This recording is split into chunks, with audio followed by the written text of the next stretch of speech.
Sejam todos bem-vindos de volta ao Podparla, o nosso podcast que está numa etapa especial, né? Nós estamos hoje no maior congresso de odontologia da América Latina, o CIOSP. Muito felizes por poder entrevistar várias convidadas. É legal que a gente está aqui, é mais fácil de chamar as pessoas, né, Maurício? Certamente estar junto com as empresas e ter os professores das empresas aqui é um prazer. É legal. A gente agradece ao Grupo Em Vista por ter disponibilizado esse espaço para a gente, nos ter indicado grandes professores que a gente vai falar hoje. Vamos dar as boas-vindas para a nossa convidada de hoje, Bárbara Romano. Doutora, seja muito bem-vinda ao Podparla. A gente está muito feliz por poder conversar contigo sobre um assunto que às vezes não é tão... A gente pensa assim, nossa, uma coisa tão antiga, mas tão difícil de fazer, né? Então, seja muito bem-vinda ao Podparla. Muito obrigada, Celso. Muito obrigada, Maurício. É um prazer enorme estar aqui. Agradeço também a Em Vista por disponibilizar esse espaço para nós e para falar de prótese total, que eu adoro. Legal. Fala um pouquinho de você. Poxa, você é jovem, né? Formada há pouco tempo e pegando um assunto bem... a raiz, vamos dizer assim, né? Odontologia raiz e professora, né? Em vários cursos. Conta um pouquinho da tua história. Bom, eu sou a Bárbara, sou dentista, tem gente que acha que eu fiz curso técnico de prótese, não fiz, eu só sou xereta mesmo. E eu dou aula, na verdade eu tive a sorte de ter excelentes profissionais do meu lado e um deles foi o professor Biagio e hoje se eu dou aula, a culpa é toda dele. Ele me fez dar aula pela primeira vez, eu tinha meses de formada, ele simplesmente me jogou numa sala de aula com 80 alunos para falar de prótese total. Com certeza foi uma péssima aula, mas ele na hora elogiou, depois sentou comigo e falou, olha, a gente precisa melhorar esse ponto. Mas para mim foi importantíssimo o que ele fez, porque, claro, ele sempre passou tudo com muito amor, mas naquele momento em que ele me colocou no fogo, eu falei, cara, eu gosto muito disso, gosto muito de fazer isso. Desafio. E respondendo a sua pergunta, o porquê da prótese total sendo tão jovem, eu acredito que é porque eu me identifico muito com ela. Eu costumo dizer que a prótese total não aceita desaforo e a Bárbara também não. É verdade. Então tem que ser tudo do jeito da prótese, tudo certinho, porque senão ela vai incomodar o paciente, ela não vai parar na boca. E eu adoro esse desafio de trabalhar assim, sempre no extremo mais, digamos, se desafiando mesmo, querendo o melhor, porque senão ela não vai ser eficiente, é isso que eu gosto. A gente tem ainda muito tratamento de prótese total, né, que se faz no dia a dia. A gente vê que os passos que a gente tem para montar uma prótese total, eles vão levar em conta a harmonização da face, e eu vejo que essas questões que a gente tem quando a gente vai montar os dentes para uma prótese total, eles vão se equivaler para um monte de especialidade. Eu faço cirurgia ortognática. Quando eu vou planejar a posição da maxila de um paciente, eu acho que os princípios de próteses totais, eles nos trazem esse ensinamento. Então, eu estou falando mais da minha área, que é cirurgia ortognática, mas quando a gente vai colocar a maxila, é que nem fazer uma prótese total para o paciente. É o volume, é a exposição do sorriso, enfim, esses pensamentos. Além de nós pensar nessas questões de oclusão, enfim, todas as especialidades que a prótese total, que o planejamento de prótese total nos traz, né? O que tu pensa disso? É interessante a gente ensinar os alunos e fazer com que eles tenham essa conexão com as outras especialidades? Com certeza, é extremamente importante. Eu costumo dizer que a prótese total ela é a mãe da odontologia, que a prótese total ela veio antes da odontologia. A gente teve a primeira prótese total esculpida em madeira, antes mesmo da gente ter dentistas do mundo, de ter faculdades de odontologia. Então eu falo que a odontologia derivou da prótese total e os princípios de oclusão são fundamentais para todas as outras especialidades, principalmente, né, como você citou, a questão da ortognática e reposição de pilares da face. Em prótese total a gente tem liberdade de trabalho. Só que ao mesmo tempo que ela te dá liberdade para trabalhar, ela te cobra na mesma proporção que ela te dá liberdade. Então a prótese total ela é uma excelente prova de fogo para a gente ver se realmente está tudo ali bem alinhado, se os nossos conhecimentos estão bem alinhados. E eu falo que quem consegue fazer uma prótese total muito boa consegue atuar livremente em qualquer outra especialidade. Faz um caso de reabilitação com laminados cerâmicos muitíssimo bem. Ortognática não tem muita propriedade para falar, mas acredito que também até pela tua citação. E todas as outras áreas também. Vamos mais além um pouquinho. Quem fizer uma prótese total inferior, boa, eu acho que deve ter um lugar do lado direito de Deus Pai, com certeza, né? Porque é um desafio gigante, na verdade. Com certeza, é isso mesmo. E dentro das diferentes técnicas, né, hoje a gente tem utilizado muito a tecnologia, né? Então eu imagino que deva ter tido diferentes evoluções ao longo do tempo, mesmo tu sendo muito jovem, e tu vem acompanhando, te acompanhei um pouquinho nas redes, né? Você vem falando muito do digital, né? Como é que o digital entra nessa parte da prótese digital, da prótese total? Certo. O meu fluxo pré-protocolo hoje, ele é 100% digital. Pré-prótese total, ainda não. Eu ainda volto em 2 etapas analógicas, a da moldagem corretiva e a da de planos de orientação. Eu espero que por pouco tempo, mas eu ainda faço questão de voltar. Por quê? Hoje eu não consigo entregar uma prótese total com o mesmo grau de retenção que eu tenho no analógico no digital.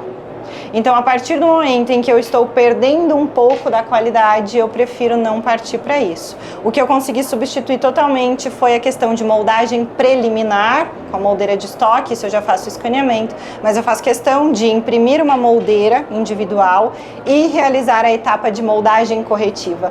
Porque a moldagem em prótese total, ela não vem de copiar áreas estáticas, como a moldagem em dentados, por exemplo. A prótese total, a moldagem em prótese total, ela é totalmente dinâmica, porque o que a gente precisa copiar é a ação muscular, é a ação ligamentar.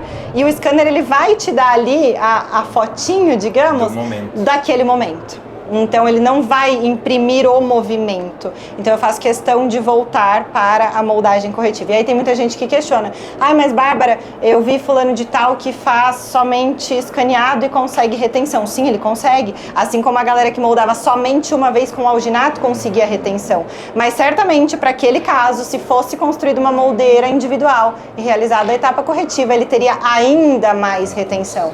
E aí fica o questionamento, o que os nossos pacientes merecem?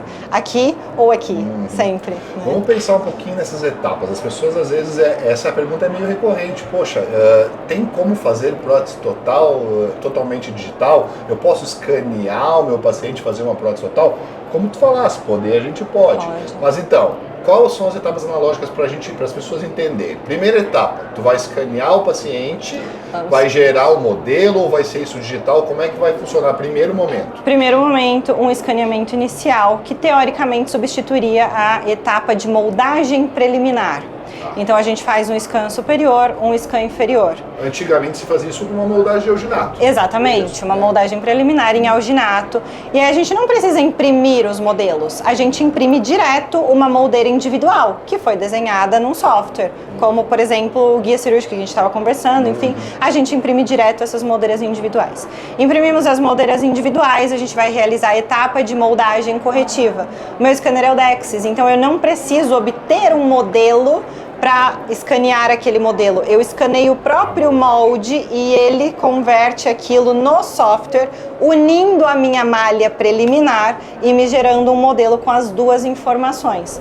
A partir daí eu tenho condições, né, de construir uma base de prova e talvez partir para uma montagem de dente. Se eu tiver poucas correções a fazer da prótese antiga para nova, eu já posso partir para uma montagem virtual de dentes.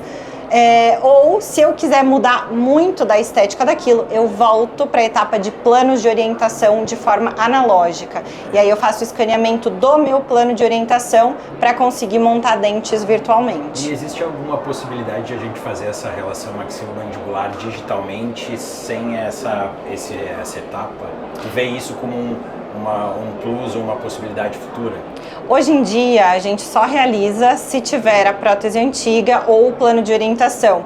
Eu tenho trabalhado junto com o Denilson Souza e o professor Wagner Ortega, da Mandic aqui de Campinas, na tentativa de desenhar um dispositivo que me permita fazer esse registro oclusal em prótese total, sem a necessidade da cera, porque eu falo que eu amo prótese total, eu amo o fluxo analógico, eu adoro todas as possibilidades que a cera me traz de trabalho, mas eu odeio o pós-consulta da cera, porque fica aquela meleca de cera e aí cai no chão, a gente passa com a rodinha do mocho, espalha tudo, então eu não vejo a hora de conseguir eliminar a cera. Eu acho que a gente vai conseguir, até porque a gente tem um scanner facial, que ele tem um software muito legal.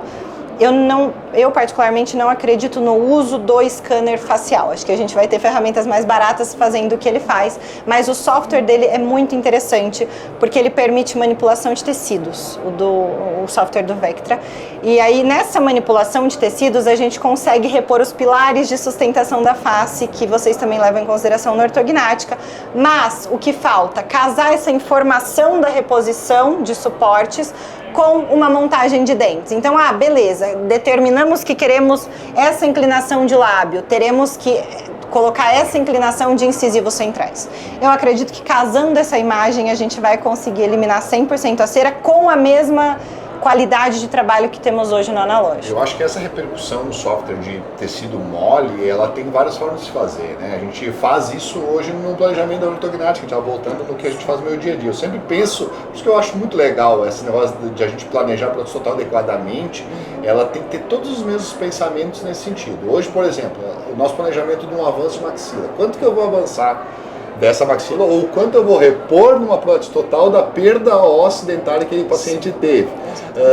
O software, por exemplo, que eu trabalho, que é o Dolphin, ele faz com que a gente tenha uma repercussão em tecido mole a partir do movimento, mas isso é feito a partir de marcações de pontos de cefalometria tridimensional. Sim. Então, daqui a pouco, se eu já pensei nisso que tu está falando, mas talvez a ideia era a gente marcar de alguma forma o ponto da prótese e talvez utilizar uma tomografia para isso e aí repercutir esse ponto como se fosse o ponto da maxila que tinha o ponto A, ponto B, Sim. fazer um movimento e daqui a pouco a gente ter essa repercussão em tecido mole, não sei se seria nesse sentido. Eu acho que estamos perto, eu acho que daqui a pouquinho a gente vai conseguir, eu tenho fé. E dentro desse processo digital, como é que a gente pode evitar remontagens, né? Porque a gente pega referências da face, como é que vocês trabalham essa questão de tentar evitar essas remontagens de dentes? A primeira coisa fundamental para evitar remontagem de dentes é não fazer reembasamento com silicone na etapa de prova de dentes ou que seria plano de orientação. A hora de usar silicone é a hora da moldagem, ponto. A partir do momento que a gente aumenta a espessura daquilo, a gente muda o espaçamento da prótese e a ortodontia sabe muito bem disso, o espaço que a gente abre atrás é muito maior quando ele vem para frente e isso causa muita remontagem em prótese hoje, muito problema de falha de posicionamento. Acho que um outro fator que a gente pode pensar na tentativa de evitar remontagem é trabalhar muito bem os planos de orientação ou, se quiser evitar o uso da cera, aí a gente teria que fazer uma excelente adequação nas próteses antigas, de modo que elas tenham uma estabilidade oclusal muito boa para favorecer o registro oclusal no software. E dentro da tua linha de trabalho, certamente tu tem diferentes técnicos, né, equipes e tal. Tu tem que a parte técnica também tá vindo com essa evolução de entendimento daquilo que tu fala, porque a gente vê assim, dentro da parte de prótese total é o técnico mais antigo, de repente não usa o software, ele não entende. Como é que tu tem percebido esse mercado, esse pessoal aí da parte técnica? Olha, eu vou ser muito sincera, os protéticos têm me feito muito orgulhosa, porque eles estão muito mais preocupados com o avanço profissional do que os meus alunos dentistas. Eles vêm estudando muito, principalmente a área do acrílico. Na última PDESP que tivemos, foi sensacional a quantidade de adesões que tivemos. Os protéticos interessados em procurar curso. Eu tenho, em todas as minhas turmas de curso clínico, eu tenho alunos protéticos. Eles não vão ter nem certificado, mas eles fazem questão de estar lá para entender, para estudar. Então eu estou muito orgulhosa da classe protética como um todo, porque não são mais esses protéticos antigos que querem montar tudo em charneira. Graças a Deus tenho excelentes profissionais. Hoje eu trabalho com aproximadamente 5 ou 6 protéticos. Para cada caso eu vou delegando para um é muito bom numa coisa, outro em outra, mas com todos eles eu tive uma primeira conversa, fizemos sempre um caso juntos primeiro, onde eu fui alinhando, mostrando tudo que eu queria. Primeira montagem de dentes a gente faz junto, primeiro ajuste oclusal em articulador a gente faz junto, porque hoje eu delego o ajuste oclusal em articulador para ele, eu faço um refinamento em boca. Mas o primeiro eu mostro junto, faço junto, como eu quero os contatos, onde eu desgasto, por que eu desgasto, a importância da montagem balanceada, porque esses protéticos da charneira, eles olham por vestibular tá ocluindo lindo, ponta de cúspide e fundo de sulco. A hora que você vira a prótese e fala, meu Deus, não vai dar nem para provar na boca. Mas, respondendo a sua pergunta, os protéticos, eles estão mais evoluídos. O digital hoje, fazendo prótese total, se a gente fosse fazer um fluxo analógico no digital, qual dos fluxos é mais caro, vamos pensar assim, para fazer? Porque eu pergunto isso porque é o seguinte, na minha opinião, eu acho que quando a gente conseguir popularizar a prótese total impressa, né, a gente vai conseguir atender até populacionalmente mais pessoas, né? Então, hoje, como que o custo digital e analógico ele é igual, já foi? Como é que vai ser daqui para frente? Olha, na prótese total, o custo digital é menor. Temos municípios aqui no estado de São Paulo que já estão fazendo próteses totais impressas pelo SUS, como Botucatu, por exemplo. Eu acabei de parar lá com o Anderson do iDenture. Esse mês passado eles entregaram 2.500 próteses totais em um município, todas impressas, todas. Então é um fluxo de trabalho mais barato do que o analógico. Claro que ainda temos algumas ressalvas, porque querendo ou não, é um modelo que ainda está em ascendência, ainda está em estudo, mas na minha opinião não, o Anderson está aí para provar, é mais barato. E como é que o paciente recebe o digital? Porque quando a gente fala de digital, a gente vai lá, escaneia, faz reabilitações, né? O paciente, poxa, novidade. Certamente esses pacientes estão duplicando próteses ou fazendo próteses protocolos ou melhorando, né? Como é que você tem visto a recepção do digital vindo da parte lá do paciente? Olha, não tenho contato do SUS, né, com o Anderson, mas os meus pacientes de consultório, eles acham incrível. Eu atendi recentemente um engenheiro que, quando eu falei para ele que os nossos desenhos são feitos em software, como semelhantes aos CADs que eles utilizam, ele ficou maravilhado. Ele falou, não, mas você pode fazer para eu ver? Eu não acredito, isso é sensacional e tal. Então, eles gostam muito, eles acham realmente que isso traz qualidade, valor para o trabalho. E eu não tinha essa percepção. Eu achava que o paciente era leigo, que ele não teria essa visão, mas eles têm, eles questionam as coisas, eles perguntam qual é a diferença. Quando a gente abre e mostra no software, eles entendem o que eles vão receber. É muito legal e facilita a comunicação até com o paciente. A gente foi para o UDS 2 anos atrás e lá eles estavam com os novos materiais para fazer prótese total fresada. Tu tem alguma experiência? Será que isso aí é uma evolução ou vai fazer com que o custo fique muito alto? Como é que tu vê isso? Olha, eu vou dar a minha opinião de hoje, tá? Janeiro de 2025, levando... Lá, tá todo mundo vendo a data. Isso significa amanhã que eu posso mudar de opinião, Esse tá? mês não, porque em janeiro já vai ficar a opinião, né? A partir do mês que vem. Então. Hoje, levando em consideração o nosso cenário, custo de fresadora versus custo de impressora, na minha opinião, a fresadora vai perder mercado. Nós seremos totalmente dominados pelas impressoras. Eu não acredito, principalmente na prótese total, sendo fresada pelo custo que ela traz, tá?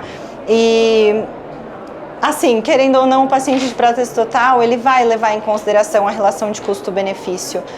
Nós temos aqui no congresso uma empresa chinesa mostrando a impressão de metais. Não sei se vocês já... Sim. A tendência do metal hoje é grande também. Fora do Brasil você tem guias que são impressos já. Ainda a gente tem uma dificuldade porque as conexões ainda não conseguem ser impressas. Então essas próteses, por exemplo, barras de protocolo que são impressas em titânio aqui e no mundo inteiro, na verdade, ainda a gente precisa de uma fresadora para acabar fazendo as conexões, mas eu sou fã, e o Maurício também, dessa evolução dessa tecnologia que vai acontecer ao longo do tempo. Uma coisa que eu às vezes tenho um pouquinho de dificuldade com a parte de impressão é com a questão dos dentes. Agora, hoje em dia, a gente tem dentes com carga cerâmica que são melhores. Como é que tu vê isso? Os dentes tendo um pouquinho melhores, assim, com menos desgaste? Será que isso aí vai ajudar a gente popularizar mais a prótese total impressa? Olha, eu acredito que sim, que a tendência do mercado é evoluir os materiais, principalmente as resinas com cargas cerâmicas impressas, na tentativa de sanar essa questão do mercado. Mas se você me perguntar o que eu prefiro que a resina sofra desgaste mesmo, que ela desgaste, que ela perca a curvatura oclusal, que o meu paciente entenda que ele precisa trocar aquilo. Eu prefiro que o dente sofra do que a articulação temporomandibular, prefiro que ele realmente sofra com aqueles desgastes fisiológicos, digamos assim. Então eu não quero uma prótese durável, eu quero uma prótese de no máximo 5 anos, e que eu até brinquei na palestra que de preferência eu pudesse apertar um botão e a prótese explodisse na boca do meu paciente para ele voltar. Hoje o tempo de uma prótese total convencional e digital é o mesmo de duração dela. Tu fala ao paciente, olha, vai durar tanto tempo? 5 anos, no máximo As 5 duas. anos. Sim, só que aí o que o digital tem sido questionado? Ah, mas o meu paciente João tá com a prótese total analógica há 40 anos na boca. E realmente eles chegam, tá? Isso significa que a prótese dele durou 40 anos? É claro que não. A prótese tá lastimável, né? Mas ele tem aquele apego, ele não trocou. Eu tô atendendo um paciente, não finalizei ainda. Ele está há 46 anos com a mesma prótese, ele só está trocando porque ele está com Cândida albicans na prótese. Eu falei pra ele, Santa Cândida, porque se a boca não ficasse inteira de ferida, não voltava a trocar. E aí eu fico louca com isso. A prótese não durou. E assim, foram 40 anos que ele sofreu alterações fisiológicas inerentes ao envelhecimento. E a prótese não é um plástico. Sobreviveu. Sobreviveu e acabou com o sistema estomatognático dele. E aí os nossos pacientes de prótese total chegam com aquela musculatura toda colapsada, assim, faz o registro. Aí vem o meme da internet do dinossaurinho. Por conta do uso indevido dessas próteses. Então eu quero que elas não durem. Querendo te agradecer por essa conversa. Passa tão rápido esse nosso tempinho que a gente tem. Muito obrigado por disponibilizar esse tempo e nos trazer um assunto que eu acho fantástico. Acho que a gente precisa aprender muito sobre isso.